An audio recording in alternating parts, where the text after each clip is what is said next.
The promise of a story. That's what led me here. Where no water spirit would go. Willingly, anyway. I didn't know how many days had passed, it was impossible to tell in this inky darkness. The only light I had was the anglerfish light that I had received as a parting gift, but then I saw a faint blue light, peeking through the darkness. I've done it. I've found her. Lynn. Boosted with a rush of adrenaline, I swam towards that blue light. And then I saw a cave where the dream said she lived. I swam into it. Hello? And then I saw her. Sitting on the cave floor, with only small glowing fish surrounding her. If you could call them fish. They were not like any I had seen, but life was different down here, in the dark. But the way that they surrounded her, illuminated her face seemed almost holy. But the most surprising thing about her was that she was young. 17, yes, she was 17. That would explain the curve of her nose, her thick hair, and her pale skin. But 17 would not explain her eyes, which seemed to be full of sorrow. She seemed like she had seen things that no one had ever seen. And lived to regret it, or so I thought.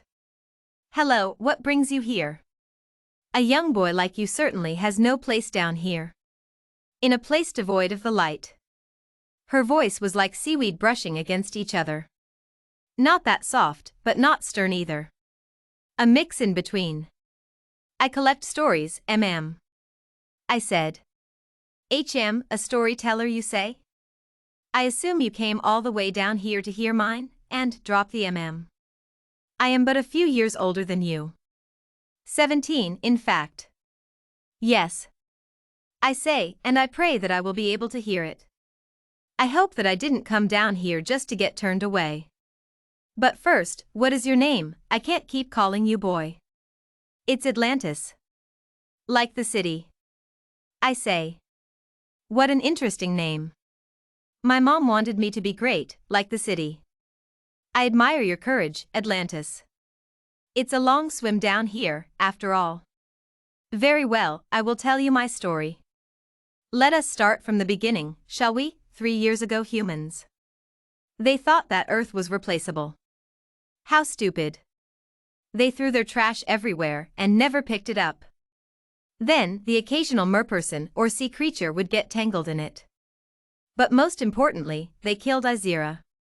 My best friend. I had plotted my revenge for years, and I would begin it today. I would start with this ship. I didn't care what it carried or where it was going. I raised my arms up and with one swift moment, a wave brought it down. The humans didn't even have a chance to scream. Before I had a chance to check whether my plan had worked, I swam back down to Sedna, my home city. Sedna used to be beautiful. The plants were greens and blues, and they were always wonderful to look at, and the water was so clear, I was happy for many years, until the trash came. I swam my way around long clear plastic tubes, or what humans called water bottles, a red bag of what was called Doritos, and a sliver tube of Sprite, but that wasn't all, and one of the worst trash items were then plastic bags. Of all size, shape, and color. They were everywhere, and it was impossible to see them until you came face first with them. Worst of all was the oil. It made the water all murky and depressing. And instead of the water being a clear blue, it was a dull gray. I lived here alone. Without my family. I missed them, but I promised myself I would go to visit them once my revenge was over. They had left a long time ago to find a new home, free of trash and oil. I had vouched to stay, because ships came by Sedna a lot, and they would be useful for my revenge. The next thing I planned to do for my revenge was to go on land. I had studied human dialogue for several years, and I think knew the basics of their society. And besides, I had her on my side. A human that used to be a water spirit. Her human name was Abigail, and she had a safe house for spirits in a place called New Rochelle. I had wanted to go when I was younger, so I could stay in the human world for a while. My parents said no, they thought I was too young to experience the human world for the first time. That was when I thought positively of the human world. I grabbed the spell book off my mother's shelf. I flipped it open, and ancient spells greeted me.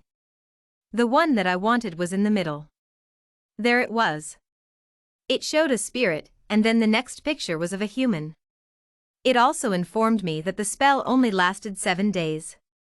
7 days was much more time than I actually needed, but the extra time would be helpful in case anything went wrong. Then I chanted the spell. The words sounded old and dry in my mouth. I can't breathe. Humans can't breathe under the water like spirits can. I swam up where air was. I surfaced. It was cold. I walked up onto shore. The sand felt warm between my toes. I lifted my head up and saw a man. Maybe he would have directions to Abigail's safe house. "Sir, do you know where Abigail's is?" I asked, hesitant. Why was I asking this man? But I had no choice. I didn't know everything about this city, and this man had probably lived here all his life. "Abigail's bakery?" "Sure I do. You're almost there, little lady. Just go that way, and you'll see a little pink building. You can't miss it." "Thank you." "Baking, huh?" Abigail has never said anything about baking, but she had to earn this something called money somehow. I arrived at the pink building. It was a bustle of energy, people eating and drinking. I looked around the room, and I saw her, Abigail. She looked up and saw me. "Lynn, honey. I missed you. Your parents finally let you visit?" She wrapped her arms around me. What was she doing?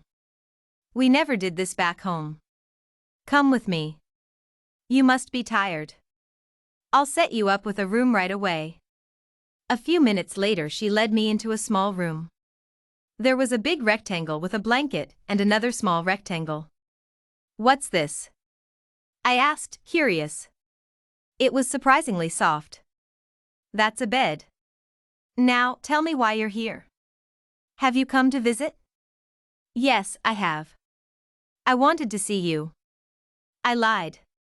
What I wanted to say was, I'm sick of the humans throwing their trash into the ocean. I want to do something about it. You are a strong water spirit, right? Would you like to help? Maybe we could get other spirits, maybe nature ones. We could make the human race go extinct. Then they would never pollute our water again, but I kept that all to myself. Abigail would never agree.